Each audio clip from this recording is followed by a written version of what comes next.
So the first people to live on Spike were Christian monks, okay? The monastery on Spike was founded by a man called Saint Macuda. Now, can anyone take a guess what would have put an end to the Christian settlement here in Spike, Ireland? Is anyone here doing history in school?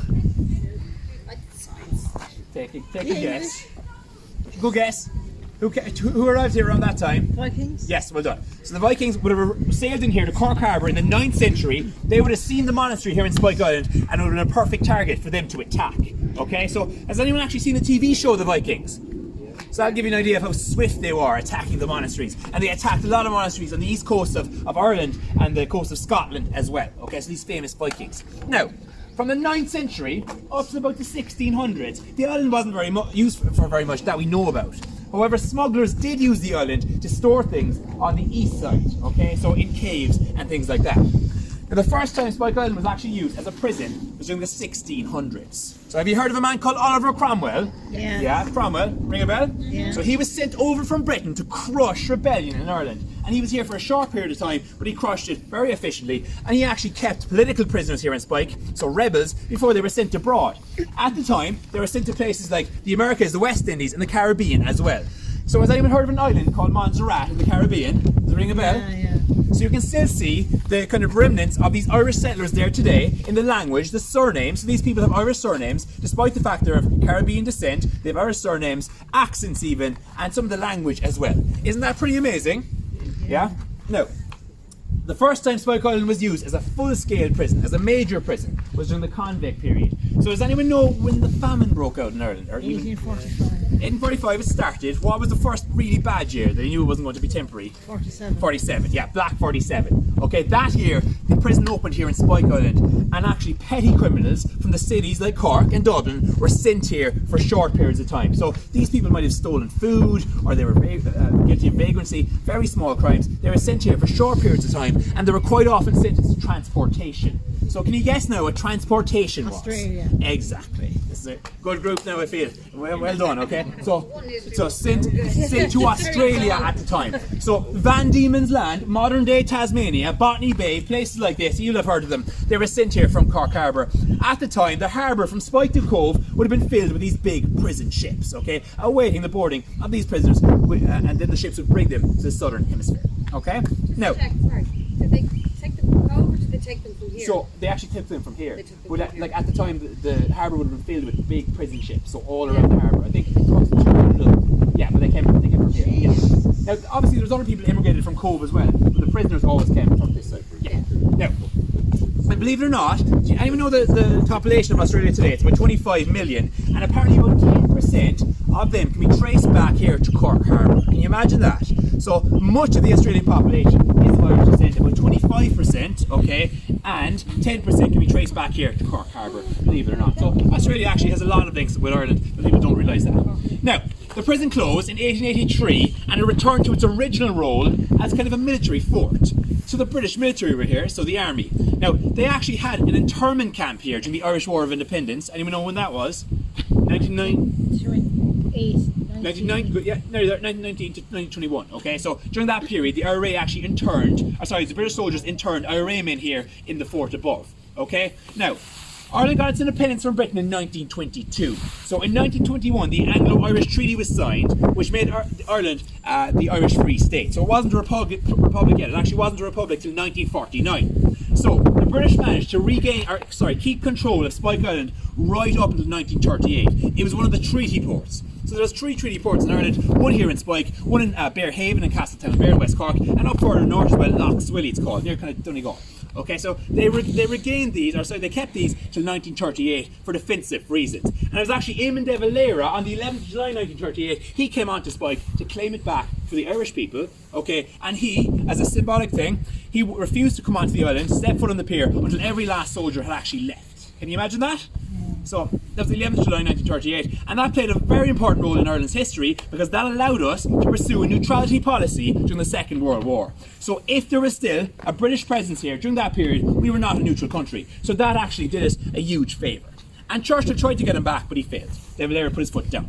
Now, so the army were here, and the navy as well, for different stints, right up until 1985. That year, control of Spike Island was handed over to the Department of Justice, and the prison service, and they opened a modern prison here on Spike Island. So that modern prison remained open from 85 all the way to 2004, so it's very much in living memory. And at the time, it mainly held joyriders, or young men who were guilty of stealing cars and burning them out. Okay, so joyriding, believe it or not, was, I'm told, was a social issue in the Irish cities in the 1980s, and for that reason, they were sent over here to Spike Island. Can you remember that, somebody? I do.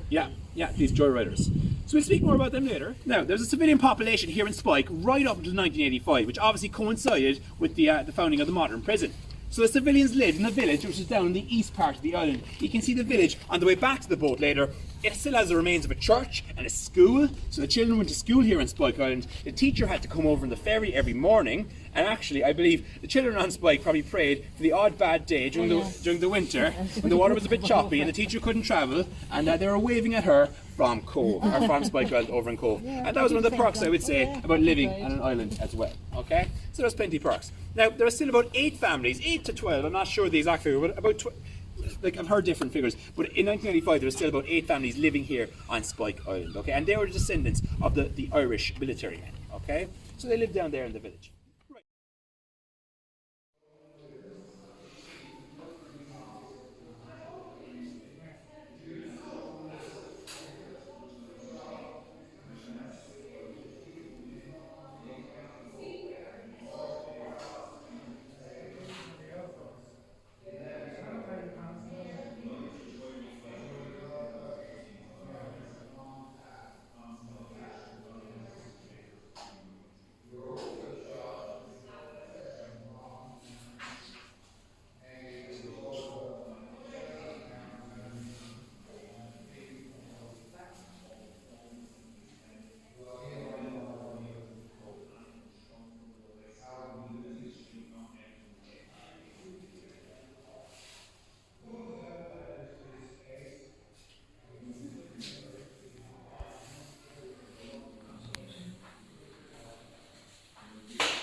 This guy, Gerald Charles Valency, he actually designed the fort above, okay? So he was considered a very high profile architect and engineer. He designed several forts in Ireland, in Munster actually. They're on Bishlake, so it means Fort Mitchell, okay? So the fort was actually renamed after John Mitchell. So the British name was Fort Westmoreland. The Irish renamed it in 1938 after John Mitchell, who was a famous Irish revolutionary. He spent 3 nights here in Spike Island before he was sent as transportation to Van Diemen's Land. Now Mitchell was a bit of an interesting character as well, okay? He actually escaped from Australia, or Van Diemen's Land, to New York. I'm so sorry. You tell me that every time. What am I supposed to do now? Put you in here again for another 8 to 12 months? How am I supposed to cope with a young child? They were burst into a prison in the famine period. Most of the prisoners were kept here in A block. The A now behind the tree in a second. That was A block. That was the main prison cell building. However, it was built to house soldiers originally. This building here now behind me. So you didn't have small confined cells. You had these big open rooms where the prisoners were kept. And sometimes you could have 100 prisoners or more in one of these rooms. Now the prison population in 1850, so the tail end of the famine, was about 2,300 men. Can you imagine that? 2,300 men being kept in here. So because of lack of space, they also built a makeshift wooden prison over there. See where that cannon is there? They built like a temporary prison there to keep a lot of prisoners also. Some prisoners were also kept on the bottom floor of this building. However, the upper floor was always used for officers. Now that was the 1916 building that actually burnt down in 1916, and oil lantern was left on overnight. Okay, but again, that wasn't really used to keep prisoners for that long.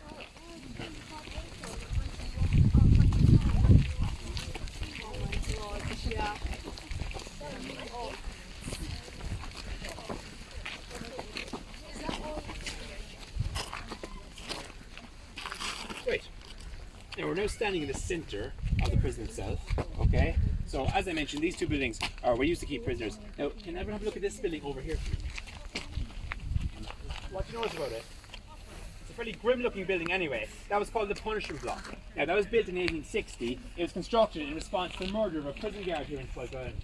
And that was actually the only building on Spike that was ever built purposefully to house prisoners. Okay? So all the other buildings were converted later. This building was built on purpose to house prisoners. Now, it was called the Punishment Block, and actually, it was constructed to restrict light and heat entering its walls. So it was essentially a solitary confinement centre. So if you spend time in there, you spend about 23.5 hours a day shackled to the wall, okay? Now, sometimes people would only spend weeks or months in there. However, the Fenian prisoners, who were the Fenians, anyone know? They were like the IRA, they predated the IRA. These men would have spent years in there. For instance, one man called Patrick Tierney, he spent 12 years on Spike Island, and much of his time was spent in the punishment block, chained to a wall. Patrick Tierney, read about him now later on when you get in there. Tierney's sister eventually actually tracked him down, okay, and when she saw his conditions, she compared him to a slave shackled to the wall in the Middle Ages. She campaigned to have him released. He was released shortly after. He made it to America, but he died over there shortly after because the block had taken such a harsh toll on his well-being. And in a situation where about 40 or 50 prisoners climbed up on top of the roof of Mitchell Hall, okay? Now, what they also did was they set fire to A block. So they completely destroyed A block, and they set fire to this building as well. So from Cobh, it looked like the entire island was on fire, okay? Because there was so much ash and smoking up into the sky. Now, when they were on the roof, they were victory parading. They saw it as a huge success, a victory over the Department of Justice. And really it was, because it was a national embarrassment for the Department of Justice to lose complete control here on Fort Mitchell. Now, the entire thing was covered by a helicopter, okay, by a young Charlie Bird actually. It was broadcast on RT News at the time. And you can see footage in the Riot exhibition room after the tour of the riot that night. Now you might wonder, well, how did the riot end? Well, the guards had a pretty good tactic. They decided to allow the prisoners to stay up on the roof as long as possible. They basically wanted to starve them out. And they got bored, they got hungry, they got tired, and one by one the prisoners started to trickle down off the roof of Mitchell Hall. However, there was two very determined young men who refused to come down off the roof, two young 19-year-olds. So what happened was, the prison service actually sent over the Cobh, and they brought over these two young lads, mothers, okay? Now, they brought over the mothers, marched them to the steps there at Mitchell Hall. They gave them a head speaker, a hand speaker. Whatever they said to him is certainly enough to motivate to get them to come down off that roof, okay? So there was a couple of high-profile men kept here in Spike as well. One man's name was Martin Cahill. Have you heard of Martin Cahill? The general. There was two films made about him. One with Brendan Gleeson, actually. Martin Cahill spent 6 months here on Spike, okay? And you can see a picture of him coming onto the island. He was a high-profile, he was a notorious art thief and drug lord and things like that. He was one of our most notorious ever criminals. You might wonder, well, why was he sent to Spike Island? Well, it was feared if he was sent to one of the main prisons, like Portlaoise or Mountjoy, he would be assassinated by the IRA because they resented the fact that he was running drugs into the country. So for that reason, he was sent here to Spike Island, and he was actually very well behaved during his time here on Spike.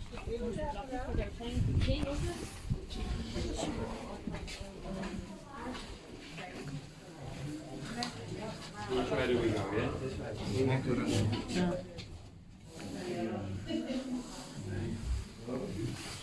In 1779, Spike Island began as a defence fort, perfect for the British Army and Navy.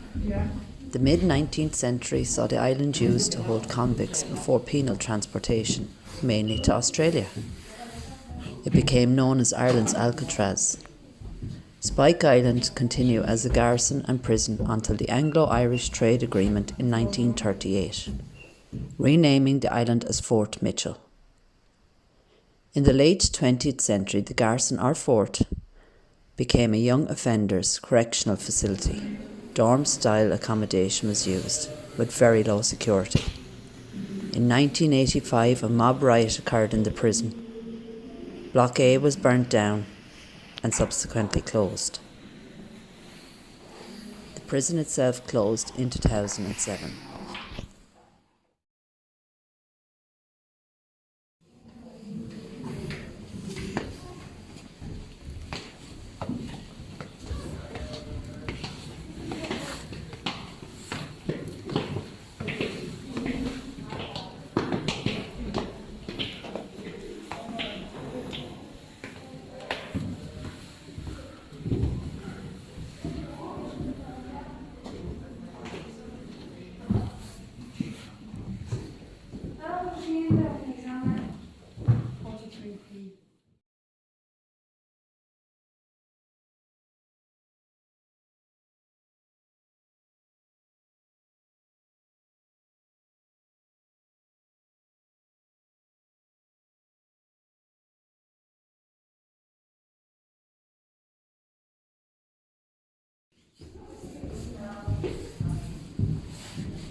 Needed silence in terms of blood. Escorts. It's a fine morning.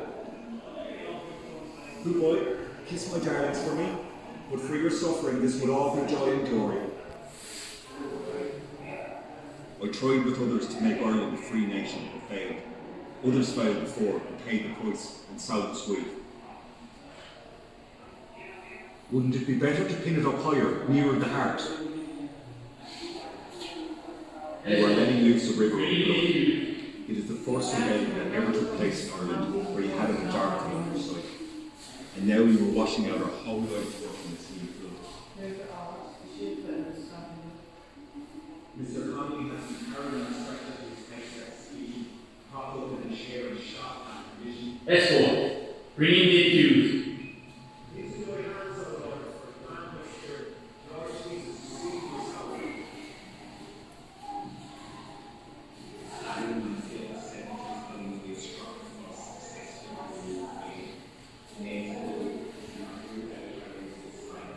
Escort, bring in the accused.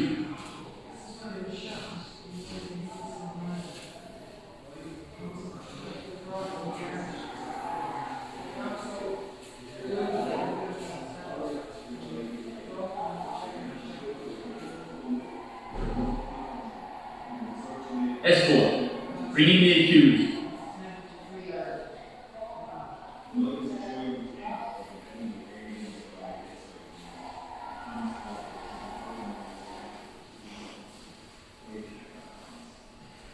You, Humphrey Donoghue of Headford, County Kerry, and Roger Kelly of Mill Street, County Cork, civilians, have been arrested by Crown forces due to your suspected involvement in an ambush against His Majesty's forces at Clonbannon on 5th of March 1921.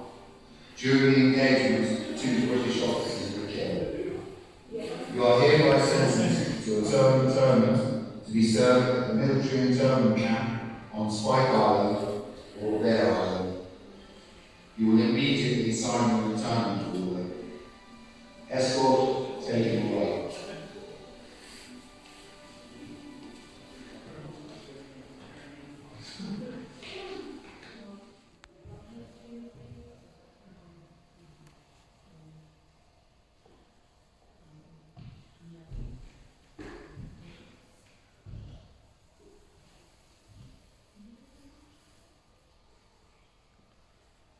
Petrol bombs ran amok, indulging in an orgy of destruction. Families living on Spike Island took refuge in a concrete hut on the jetty. Prisoners burnt the hut, but did not molest anybody. About 2 o'clock in the morning, we got a knock on the door for everyone to evacuate the island, women and children and so on. So everyone was rounded up and we made our way down to the board-out block here that you see behind you now. We made our way down here, hoping that there would be a boat here to take us off. There was no boat. And there was approximately 20 policemen then standing at the corner down the road there. And when the prisoners came down, the policemen ran. So all that was between us was about 70, 80 prisoners, women and children screaming and roaring in there. You know, so basically what happened was 2 of the people living in Cork went down and talked to the prisoners who were reasonably understanding, like, no problem. And they just made a passageway for the people on the island to walk through. Fair play to the prisoners, like that arrangement came to, and we were given a safe house in which to stay in, which everyone did for a long period of time, till about 7 o'clock this morning. Naval service personnel patrolled the waters around the island in fast dinghies. Troops in full riot gear who marched up the hill to the prison were told their services were not required, and they marched down the hill again. Assistant Garda Commissioner Paddy Power made it plain to reporters that the Garda tactics would be to wait until the protesters came down voluntarily off the roof.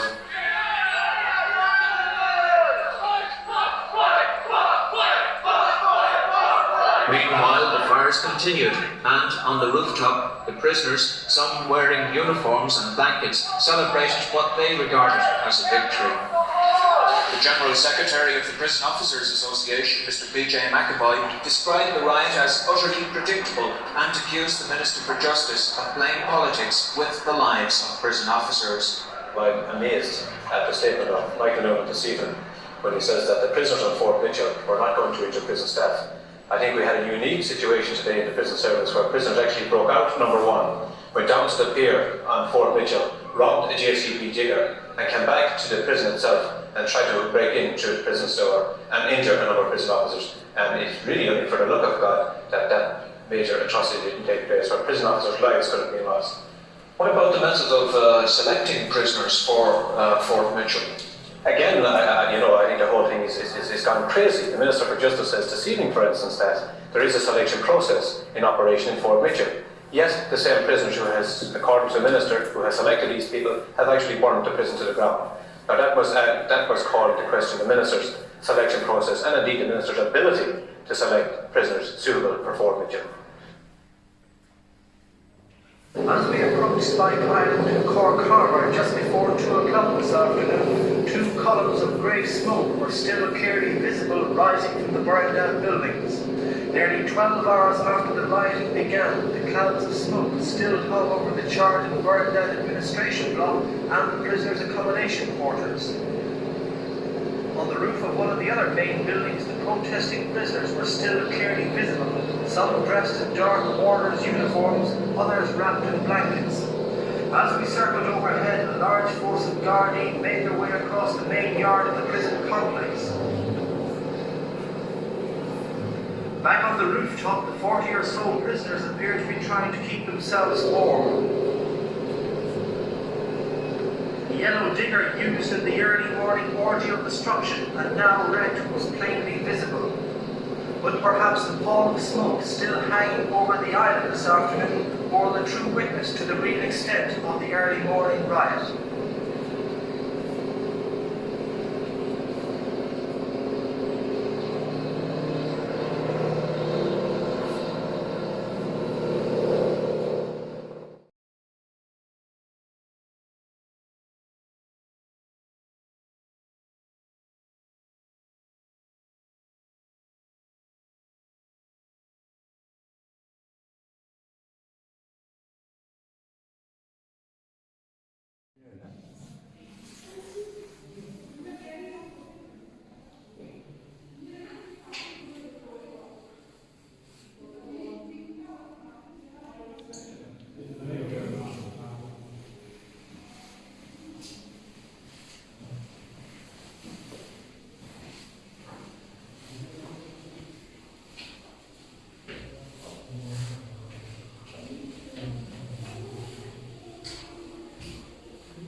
Martin Carl was brought to the pier in Cobh this evening in an unmarked Garda car just before 7 o'clock, flanked by prison officers and members of the Garda Serious Crime Squad.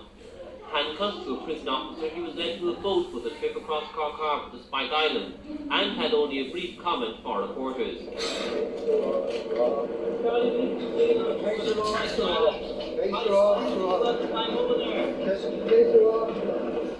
So what will be. As the boat headed for Spike Island around the Navy called Bowling Island, the man who denies he's the general had a last glimpse of Cobh as he headed for the island prison.